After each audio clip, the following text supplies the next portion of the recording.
Meu nome é Walter, eu sou biólogo, professor de biologia também no Colégio dos Santos Anjos e hoje eu vou falar sobre o capítulo 1 do texto base da campanha da Fraternidade 2025, Fraternidade e Ecologia Integral. Então, essa apresentação é uma apresentação que eu também já compartilhei com os meus colegas lá do Colégio dos Santos Anjos e eu fui convidado então pelo Padre Edmilson para vir aqui fazer essa fala com vocês também. Sobre a questão da crise ecológica, nós temos diversos fatores importantes que têm que ser levados em consideração, mas o maior desafio que nós, enquanto humanidade, temos no momento, do ponto de vista ecológico, são as mudanças climáticas. Esse é o grande problema ecológico do nosso momento atual. Então, o que são essas mudanças climáticas? Eu acho que é muito importante a gente definir, porque existem três termos, né, que é efeito estufa, aquecimento global e mudança climática. Na verdade, as mudanças climáticas e o aquecimento global, eles são a mesma coisa. Só que o nome aquecimento global ele acabou sendo deixado de lado por conta de discursos anticientíficos de que se nós estamos tendo um momento de aquecimento do nosso planeta, por que existem locais que ainda estão nevando, locais que estão muito frios? Então, a comunidade científica optou por uma mudança de nome para mudanças climáticas, para que as pessoas realmente entendam que não é necessariamente um aumento de toda a temperatura em todo o planeta, e sim um aumento da temperatura média. E, portanto, alguns locais podem alterar o seu clima, tendo momentos mais frios, mas ainda assim a temperatura média do planeta inteiro está aumentando. E daí o efeito estufa, ele está sendo representado aí nessa animação para vocês. Ele é um evento natural, ele não é nocivo ao nosso planeta, muito pelo contrário, ele é produzido pela nossa atmosfera e sem ele nós não teríamos calor necessário para conseguir sustentar a vida no planeta. Então o que acontece é que a luz do Sol é emitida para a Terra e dela reflete na superfície terrestre e parte dessa radiação do Sol acaba sendo emitida de volta para o espaço. Mas nós temos vários gases, que são chamados gases de efeito estufa, que acabam fazendo com que parte dessa luz que voltaria ao espaço seja refletida novamente em direção ao planeta, até que ela seja absorvida pela superfície do planeta e acabe gerando calor. E isso faz com que a temperatura média do nosso planeta fique ali em torno de 15 graus Celsius, o que sem a presença dos gases de efeito estufa fariam com que a gente visse dias muito quentes e noites muito frias. Assim não, assim a gente consegue manter uma temperatura mais estável aqui no planeta Terra. Então, a nossa crise socioambiental atual ela tem várias origens, sendo que as principais são a queima de combustíveis fósseis, que daí está relacionada diretamente com a questão da mudança climática e da aceleração do efeito estufa, o consumo exacerbado e também a relação mercantilista com a natureza. No caso, dificilmente hoje em dia a gente teria uma grande reserva natural, um parque ambiental, algo assim, que seria preservado se a gente descobrisse que existem minérios de ouro ou até mesmo possibilidade de extração de petróleo naquele local. Rapidamente a gente iria dar um jeito de pegar aquele local e simplesmente botar um preço nele e começar a desmatar e, enfim, escavar e começar o processo de mineração, porque infelizmente, hoje em dia a gente tem muito dessa questão de que tudo na natureza tem um preço. E geralmente os locais mais preservados são somente aqueles que acabam não tendo um valor grande para o mercado, porque senão a gente vai lá e acaba desmatando tudo sem querer.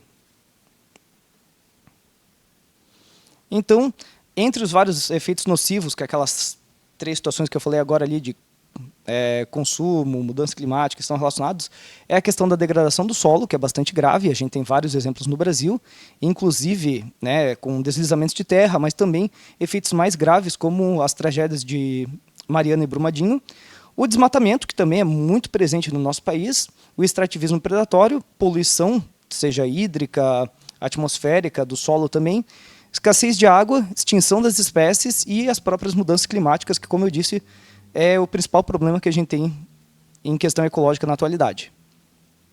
Então, aqui só para demonstrar a questão de deslizamentos de terra, que quando eles acontecem, acabam causando prejuízos a longo prazo, e dificilmente, por exemplo, se essa imagem que vocês estão observando fosse numa área rural, esse solo, para ser recuperado e voltar a ser fértil, demoraria décadas, e uma quantidade enorme de dinheiro. Então, a gente deveria tentar cuidar um pouco mais com a qualidade do nosso solo. Além disso, aqui também existe um mapa mostrando 1985 e 2020 a área vegetal do nosso país e a gente consegue ver que houve um desmatamento muito grande, especialmente ali nas regiões do Cerrado da Amazônia, E a Amazônia ela é um elemento chave para a manutenção do clima no planeta. Então a gente tem que preservar a Amazônia não é só por conta de biodiversidade, que realmente é muito rica, mas a Amazônia ela é a maior floresta do mundo e ela vai ser uma captadora de carbono, vai tirar carbono da atmosfera e ajudar, então, a reduzir os efeitos da mudança climática e desacelerar esse efeito estufa que está muito acelerado ultimamente. E daí também aqui, né, uma notícia um pouco mais triste, referente lá à tragédia de Brumadinho, anos depois, essa matéria desse ano, falando sobre a questão de que estamos encontrando metais na urina de crianças, cádmio, mercúrio, chumbo, que são metais extremamente tóxicos e que o corpo não consegue expelir com facilidade. Então, uma vez que eles entram no organismo, eles ficam por muito tempo. E isso é para demonstrar que a crise ecológica ela não acontece somente com as espécies que, coitado dos passarinhos, coitado do lagartinho, mas a crise ecológica ela é um problema social grave, ela é um problema econômico também. Então, quando a gente renega os problemas ambientais, a gente está agindo contra a própria humanidade. E isso vai acabar prejudicando muita gente. Então, o Papa Francisco, que é um papa bastante interessado com as questões ecológicas e também com as crises climáticas, ele, em seu livro Laudate Deum, acabou falando, né, trazendo dados científicos, que de 1850 até hoje, nós já tivemos um aumento de 1,1 graus Celsius na temperatura do planeta. Lembrando, tem locais que resfriaram, mas tem locais, como por exemplo a Antártida, em que a temperatura simplesmente disparou. E nos últimos 50 anos a temperatura aumentou a uma velocidade jamais vista, justamente por conta que nos últimos 50 anos a gente teve uma explosão populacional humana, né? A nossa população pós-Segunda Guerra praticamente quadruplicou em um intervalo curtíssimo de tempo e isso acaba, querendo ou não, trazendo consequências negativas para o planeta. Então, a crise ecológica atual ela tem uma raiz humana. E daí, só comentando, o Brasil, dentro desse cenário de crises climáticas, ele acaba tendo várias formas como ele contribui negativamente. Nós temos, né, no Brasil, crimes graves, problemas graves com exploração madeireira e silvicultura, no qual a gente traz espécies exóticas para o Brasil e elas acabam tomando o local das espécies nativas, como é muito comum aqui no sul do país, com pinos e eucalipto, né, duas espécies invasoras que fazem muito mal para o meio ambiente. O agronegócio também, né, nós temos muitos crimes ambientais e grileiros e queimadas acontecendo por conta da expansão agropecuária, muitas vezes de produtos que não vão ser nem revendidos no Brasil e sim servir unicamente para exportação. A biopirataria, que é a terceira maior forma de crime organizado do planeta, somente atrás do tráfico de armas e de drogas. Espécies exóticas invasoras, que nós temos várias, né, como o caramujo africano, a abelha africana, eu falei agora há pouco do pinus do eucalipto, são todas espécies que acabam prejudicando a fauna e a flora local. A mortandade dos povos originários, né, que desde o começo da colonização é bastante agressiva, mas até hoje em dia, né, existe um debate muito grande sobre questão ou não de preservação de terras indígenas e, querendo ou não, os povos nativos eles são guardiões das nossas florestas. E também a expansão urbana, que é especialmente preocupante quando a gente considera a Mata Atlântica, que é onde começou a colonização e onde estão as maiores cidades do Brasil. Então aqui, é só uma notícia rápida, não vou me alongar muito nela, mas o Brasil é o segundo país no mundo que mais mata ativistas ambientais, somente atrás da Colômbia.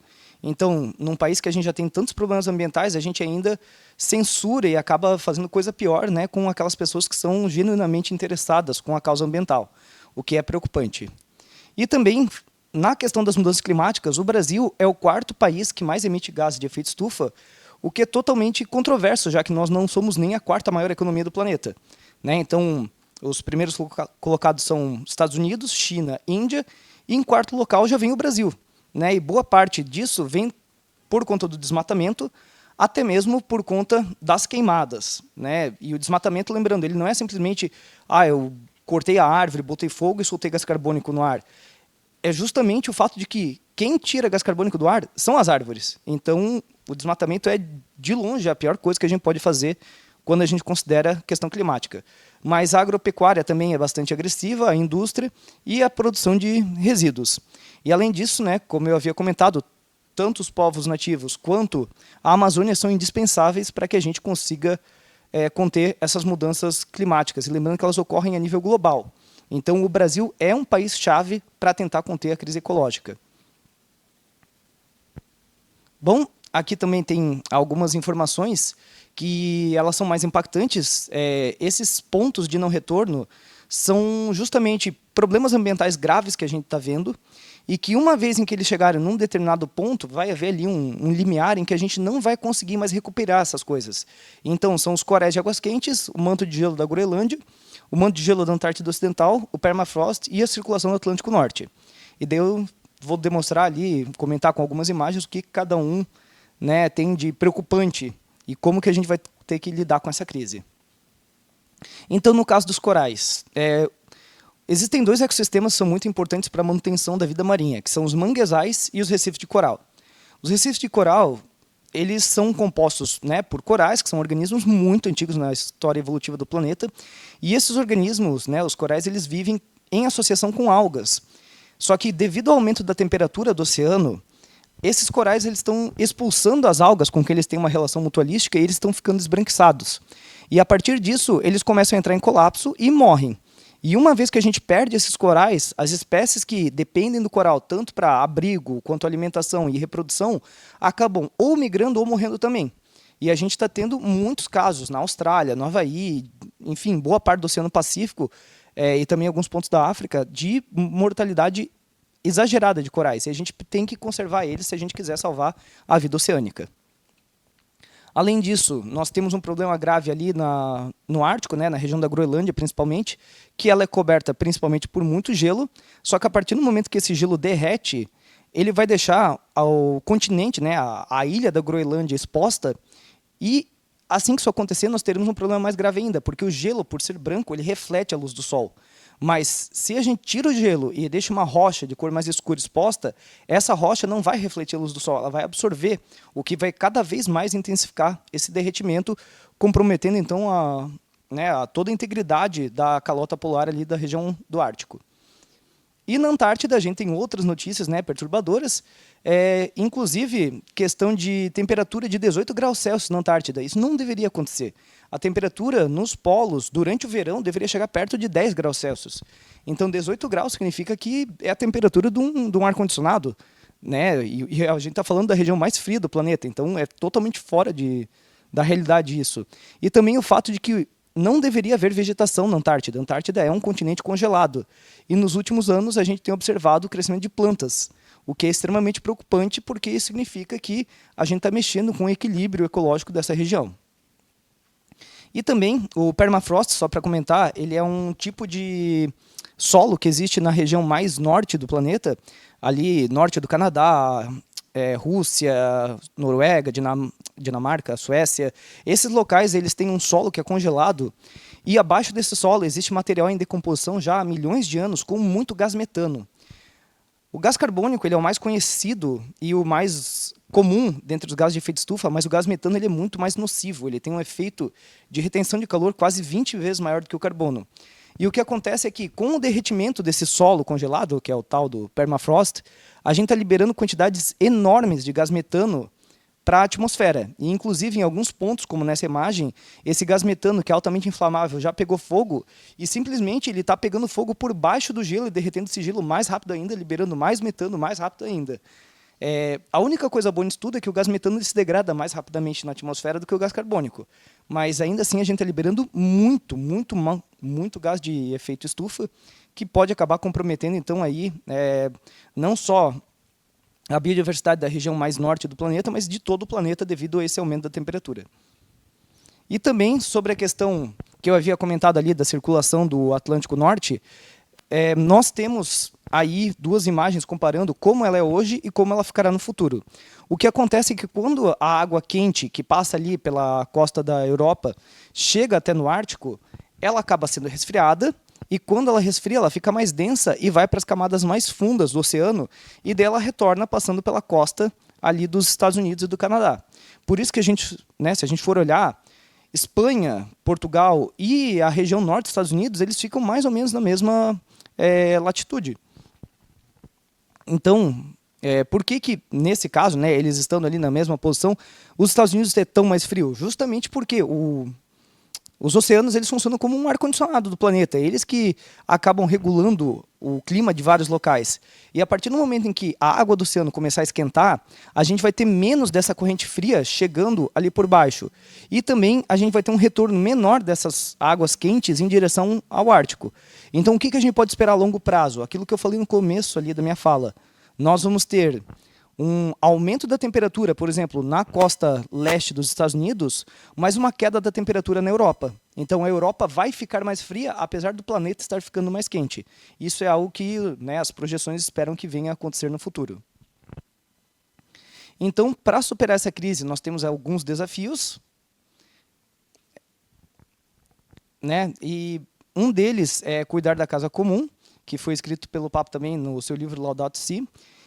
Voltar-se à lógica do cuidado, que muitas pessoas simplesmente não têm um cuidado com o planeta.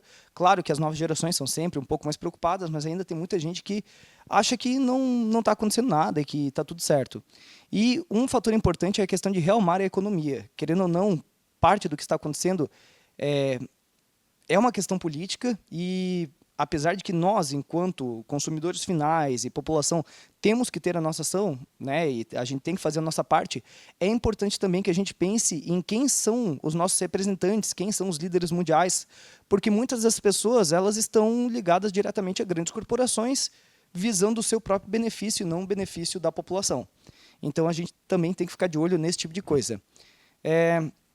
E daí também, né, nós temos já ações tanto religiosas quanto políticas, como a Carta da Terra, emitida no ano 2000, e o Acordo de Paris, que foi o maior acordo climático entre os líderes mundiais do planeta, né, assinado em 2015. Daí também existe uma aliança entre os vários líderes religiosos, que é a chamada Green Faith, onde nós temos ali líderes de igrejas cristãs, budistas, judaístas, shintoístas, até mesmo de religiões de matriz africana, de povos nativos aqui das Américas. Então, esses líderes religiosos também estão unidos para conseguir conscientizar, né, os seus seguidores, os seus fiéis, sobre a importância de a gente cuidar do nosso planeta, até porque nós não temos outra casa senão essa em que nós vivemos agora. E uma coisa que é muito importante é superar o discurso anticientífico, que é presente... ele é veiculado por grandes corporações que se beneficiam da exploração de petróleo, da exploração de minérios, e também por, como eu disse, políticos e líderes mundiais que são representados por essas grandes corporações. Então, a gente tem que acreditar, né, a ciência ela não é uma inimiga do povo, a ciência ela é aliada e ela vem, então, para tentar ajudar nessa questão climática. E, apesar disso, né, dessa fala daí das grandes corporações, nós sim, enquanto indivíduos, podemos ajudar, a gente pode ter pequenas ações que vão acabar impactando positivamente e também liderar pelo exemplo, né? As nossas ações vão inspirar outras pessoas que vão seguir, então, os nossos passos. E daí também uma última fala, né, que o que a gente pode esperar do futuro? Nós, enquanto humanidade, somos muito resilientes e a gente, com certeza, vai conseguir superar essas crises. Só que nós temos que estar atentos porque isso vai vir ao custo de muitas vidas inocentes. Então, a gente vai ter, se continuar do jeito que está agora, proliferação de doenças, desertificação de regiões tropicais, alterações nos padrões climáticos, que já estão acontecendo, produção insuficiente de alimentos, o que vai acabar prejudicando boa parte da população mundial, desastres ambientais cada vez mais comuns, perda de biodiversidade, migrações, guerras climáticas e intensificação da desigualdade social por conta disso também. Então, só comentando, né, no caso de novas doenças, nós temos muitos vírus que estão congelados desde a última era do gelo, que acabou há mais ou menos uns 12 mil anos, e com o aumento do degelo em montanhas especialmente, mas também em regiões polares, a gente está tendo esses vírus ressurgindo. Aqui, só demonstrando, né, são cenários de como que pode ocorrer a alteração dos biomas, uma mais conservadora em cima e a outra, uma mais conservadora do lado esquerdo e uma mais drástica do lado direito. E ali no lado direito a gente consegue ver tudo que está em azul são biomas que a gente espera que, se a gente continuar com uma taxa muito grande de emissão de gases, vão acabar mudando. Então a gente pode ver que praticamente o que não se alterou nesse mapa foi o deserto do Saara, que continua da mesma cor que estava, mas o resto do planeta vai acabar sofrendo grandes mudanças e alterando como a gente vê a vida hoje em dia. Então aqui, né, a questão de que a mudança climática está afetando a agricultura e prejudicando a produção de alimentos, seja por secas intensas ou até mesmo tempestades, às vezes, né, como acontece muito na Índia, simplesmente cai chuva de um ano inteiro em questão de 3, 4 dias, e daí acaba com toda a plantação. A Índia, que é um país, né, que tem um setor rural muito forte ainda, um setor agrário muito forte. Então, também a questão de que os oceanos estão mais quentes do que o normal, e quando o oceano está mais quente, ele evapora mais água, ele causa mais tempestades. Então, a gente pode esperar mais furacões, chuvas mais intensas também, em regiões especialmente ali mais próximas dos oceanos, além da questão da mortalidade de corais que já foi comentada. E daí também, né, existem várias espécies sendo prejudicadas, mas a gente tem as abelhas, que são extremamente importantes para a manutenção da vida, por conta do seu papel de polinizadoras. Então, enquanto polinizadoras, elas têm que levar o pólen de uma planta para outra e manter a diversidade vegetal. E se a gente não conseguir manter essas abelhas, a gente vai penar muito para conseguir manter a biodiversidade de plantas que nós temos hoje em dia, o que pode também afetar a agricultura futuramente. E daí aqui também, né, comentando sobre questão de migrações. Então, já existem países, como por exemplo Tuvalu, que é um pequeno paizinho que fica no Oceano Pacífico. Tuvalu está sendo devorado pelo aumento do nível do mar. E, portanto, essas pessoas estão se mudando para outras ilhas próximas com o apoio do governo. E justamente esse país, com certeza, não é um dos maiores emissores, mas é um dos primeiros que está pagando por conta, né, dos países mais ricos aí que acabam poluindo mais. E daí, nós já temos algumas situações de problemas climáticos envolvendo geopolítica, né? Mas o que a gente pode esperar é que com esse processo migratório, com falta de alimento, com todas as tensões que já existem entre os países hoje em dia, por conta de ideologias políticas e tudo mais, a gente possa vir no futuro a ter guerras climáticas como um novo fator, né, de disputa entre as grandes nações. Então, aqui só para fechar minha fala, não tem como separar o ambiental, o antropológico e o teológico, isso também palavras do Papa Francisco. Nós temos que ter muito cuidado com o meio ambiente e com o outro, porque justamente cuidar do meio ambiente é cuidar das pessoas mais vulneráveis. A crise climática vai afetar muita gente e quando eu cuido do meio ambiente, eu não cuido, como eu disse, somente das plantas e dos animais. Eu estou cuidando dos outros seres humanos, dos nossos irmãos. E uma barreira que é muito difícil é superar o consumismo, especialmente em dias atuais, onde existe muita propaganda em tudo que é local, até mesmo rede social. Eu não consigo entrar na internet sem ser bombardeado com informações de que, nossa, você precisa disso, você precisa daquilo. Superar o consumismo é difícil, mas é uma das coisas mais importantes que a gente tem que fazer no momento. Por hoje seria essa a minha fala. Agradeço muito a vocês. E é isso aí. Obrigado.